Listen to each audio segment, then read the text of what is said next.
Okay. Hey, Lulu. So we left off on, we're about to start chapter 9, which is titled The Secret Campaign Against the Pushcarts. Now, the Pushcart War is generally divided into two major campaigns. The first of these is referred to as the Secret Campaign. For although we now have the evidence of the Calfless diary that we read in the previous chapter that showed how the three had declared war on the Pushcarts at that secret meeting, this declaration was not at the time made public. This gave the truckers an enormous advantage in the beginning. Now, the pushcart peddlers themselves did not know for over a month that the truckers had even declared war on them. All they knew was that suddenly the truck drivers were nudging their pushcarts out of the way more and more often, and that they were nudging harder and harder every day. In 1 week alone, more than 100 carts were brought into Maxie Hammerman's shop for repairs. Maxie repaired broken slatting, broken spokes, broken handles, and bent axles. And many of the pushcarts had to be entirely rebuilt, and Maxie did not have the time to build any new carts.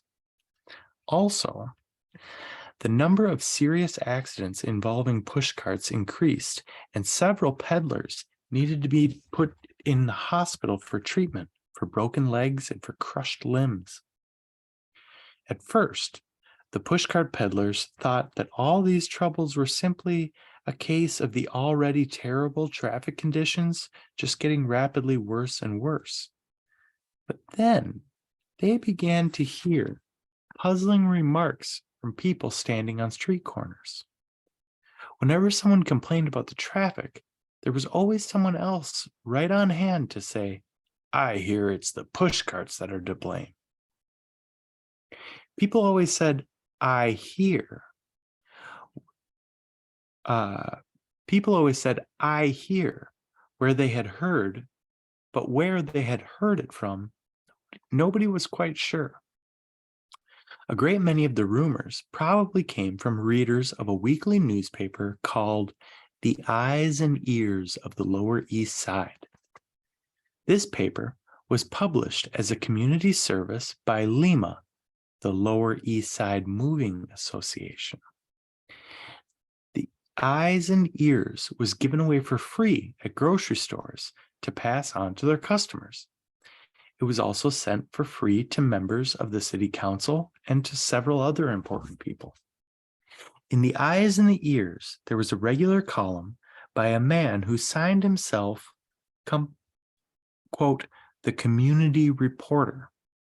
Didn't use a name, only always the community reporter. Now, the community reporter wrote a great many columns just before the war about what he called the pushcart menace.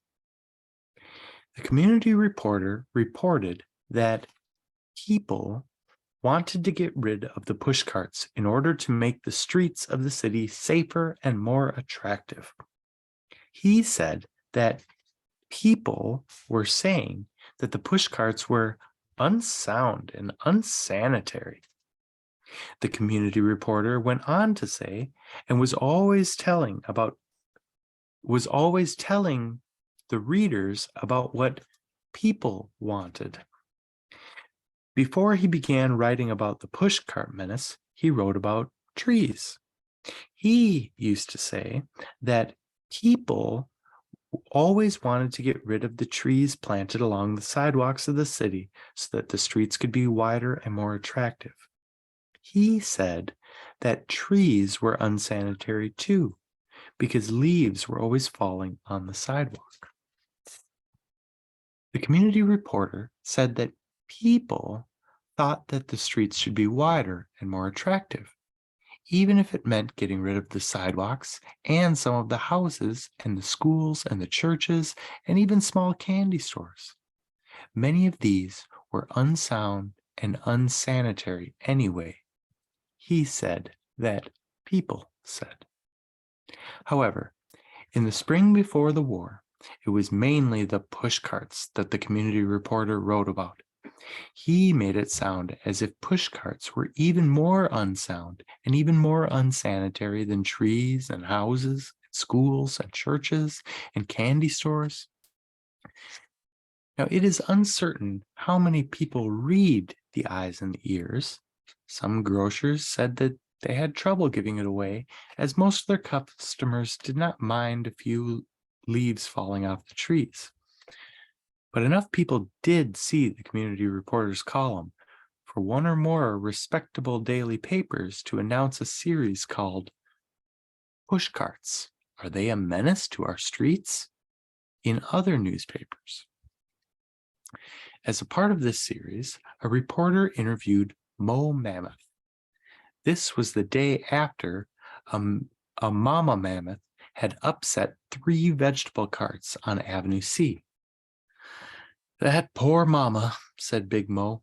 Tomatoes all over the street and 20 pushcart peddlers yelling at the poor truck driver and picking up broken tomatoes and throwing them at him. What kind of working conditions are those? Are you saying the pushcarts are a menace? Asked the reporter. Well, I don't think Big Mo yawned. That was just me. The facts speak for themselves, said Big Mo. As a public service, Mr. Lou Livergreen of the Lower East Side Moving Association, which has 100 trucks out on the streets every day, has made a count of the number of accidents involving pushcarts just in the last month. In the last month alone, Big Mo went on to say, Mr. Livergreen tells me that there have been 141 more pushcarts accidents than in the month before. My own drivers, Big Mo added, have orders to report every pushcart accident they see, and they say that they are being held up by pushcarts several times a day. And, asked the reporter, you think that these accidents are tying up the traffic? Well, that's what my drivers tell me, said Big Mo. Of course, we all know the pushcarts are not designed for modern traffic conditions. When Maxie Hammerman read that last remark, he was so angry, he threw his hammer through his own shop window. Not designed? He roared at Frank the Flower, who had stopped by Maxie's shop to have a few bolts tightened on his cart. Someone is saying that a pushcart is not designed? A pushcart is perfectly designed, Maxie said, glowering in his broken window. Look now, he said, slapping the side of Frank the Flower's cart. Look how compact. So it shouldn't take up any more space than necessary in a crowded street? Why, it's perfect. Well, I'm not complaining, said Frank the Flower. Designed, growled Maxie Hammerman. Normally a very pleasant-tempered man, he really was insulted. Designed, Maxie went on. What I would like to get my hands on is designing that Mr. Mo Mammoth's head. I give you my word, when I'm finished, he will be designed very much smaller. Now, Maxie Hammerman was not the only one to take offense at Big Mo's remarks. All the pushcart peddlers were angry at Big Mo blaming the accidents on them. Because the pushcarts are in the accidents, it doesn't mean we caused them, added Eddie Morney, whose cart was not only well designed, but was beautifully lettered.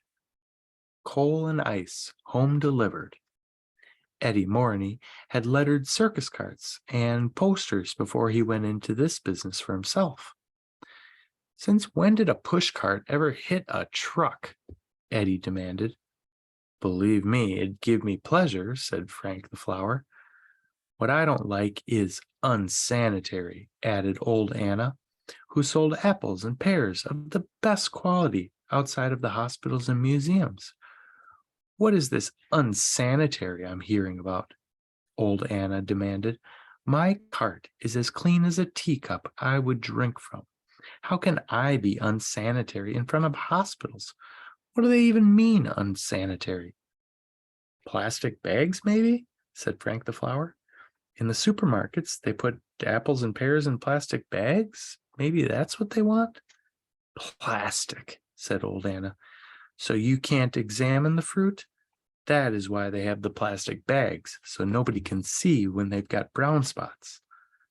But people think it's more sanitary, I guess, said Frank the Flower. Sanitary, said old Anna. Who sees whether the man who puts the fruit in the plastic bags has ever even washed his hands?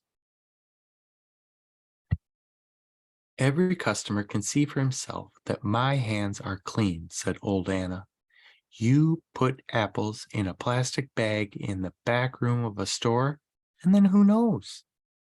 Also, said old Anna, I have noticed that apples in a plastic bag are 2 pounds for 29 cents. In a paper bag, like the ones I use, they are 3 pounds for 29. You ask me what is a menace, said old Anna, and I will tell you, plastic bags are a menace. There's old Anna. We'll do one more chapter and then we got to get to bed. Chapter 10. The meeting at Maxie Hammerman's. The pushcarts decide to fight. Looking back on the Pushcart War, it seems plausible that the trucks might have gone on slowly breaking up the pushcarts in what looked like accidents if it had not been for Mac's brutal attack on Morris the florist. But the day after Mac hit Morris, the pushcart peddlers held a meeting of their own at Maxine Hammerman's shop. It was at this meeting that the peddlers decided to fight back.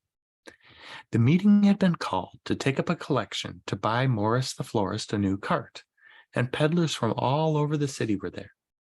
Every kind of pushcart business was represented: hot dogs and sauerkraut, roast chestnuts, old clothes, ice and coal, ices and ice cream sticks, fruits and vegetables, used cartons, shoelaces and combs, pretzel carts, dancing dolls, nylon stockings, only to mention a few. Now, most of the peddlers who became well known to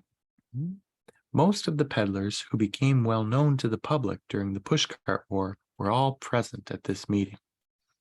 Old Anna, with her apples and pears, was there. So was Mr. Jerusalem, who had all kinds of junk bought and sold.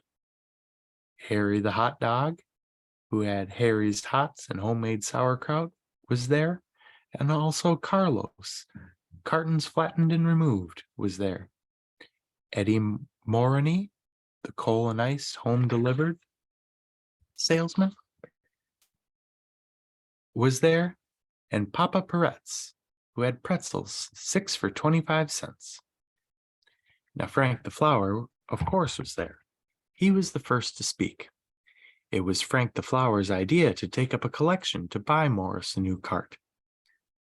As you can see from the bandage on his head, my friend Morris has had an awful experience, said Frank the Flower. Worse yet, his cart is ruined. It is a fact, said Maxie Hammerman.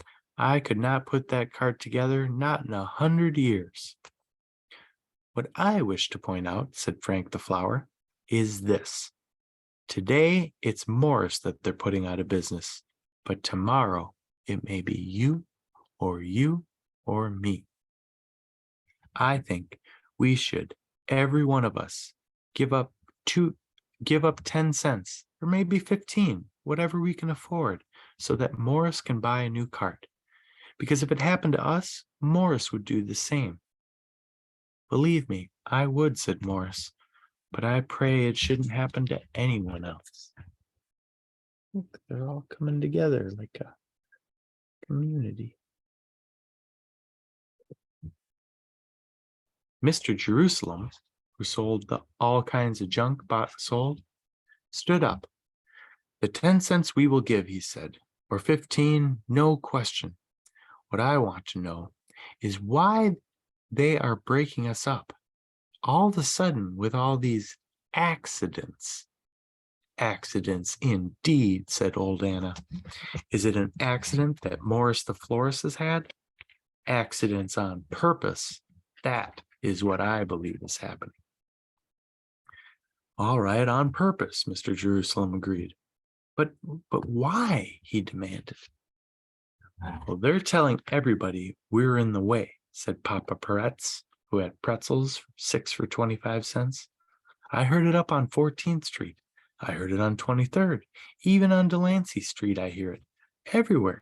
They're saying we're the ones who are in the way. The way, said old Anna. Whose way am I in? I am quiet about my business. I hardly take up any space. For 45 years, I sell my apples in front of the hospitals and museums and the best downtown offices. My customers, they love me. They ask about my health and my family. It's the first time in 45 years I've heard I am in the way. Whose way? Now, Maxie Hammerman got up. I will explain, said Maxie, who had been doing some serious thinking since the day. He'd been doing some serious thinking since the day he threw his hammer through that shop window. Now, conditions are very bad in the streets, Maxie said, and people are getting mad at the trucks.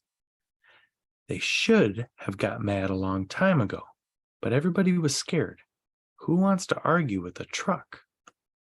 However, there comes a time, Maxie said, people begin to complain, and the trucks do not want the blame for tying up the streets, so they have to find somebody else to blame. Who shall they blame? Maxie asked. Taxis? No, there are too many. No, there are too many taxis for them to fight. Cars? No, there are too many cars for them to fight.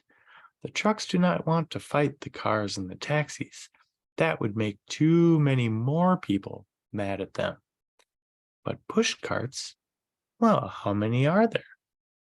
Well, there are hundreds of push carts, said Harry the hot dog. 509 to be exact, said Maxie Hammerman. More than most people think because push carts stay in our own neighborhoods, so everybody only knows their own local ones.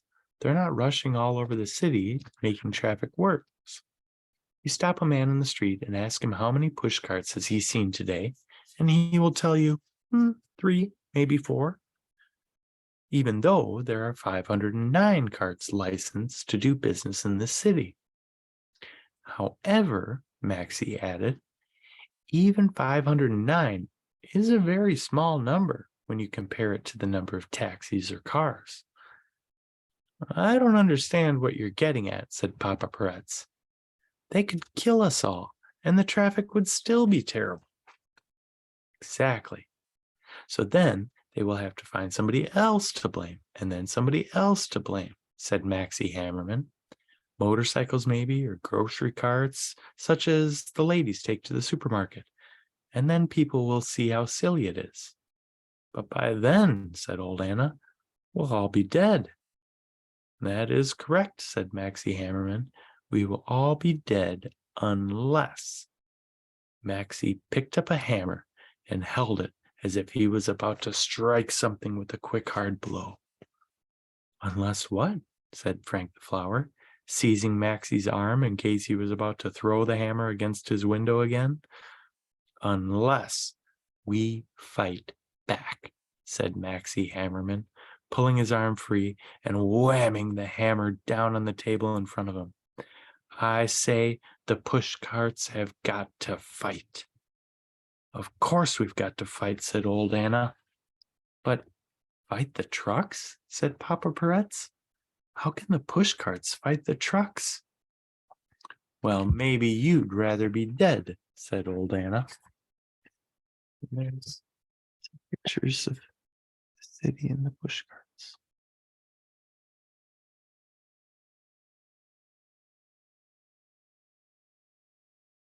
Well, naturally, I wouldn't rather be dead, said Harry the hot dog. But I'm saying, how can we fight the trucks? You listen to me, Harry, said old Anna. First, you decide whether or not to fight, and then we decide how. All right, said Harry the hot dog. Fight. I'm in. So now I ask you, how? Yes, General Anna, we're listening, said Eddie Maroney, bowing to old Anna. This is how old Anna came to be known as General Anna. Eddie Monroy called her General at the meeting at Maxie Hammerman's shop, and that name seemed to stick. When it came to a vote, all the pushcart peddlers were with General Anna. They realized that they had to stick together, and they had to fight.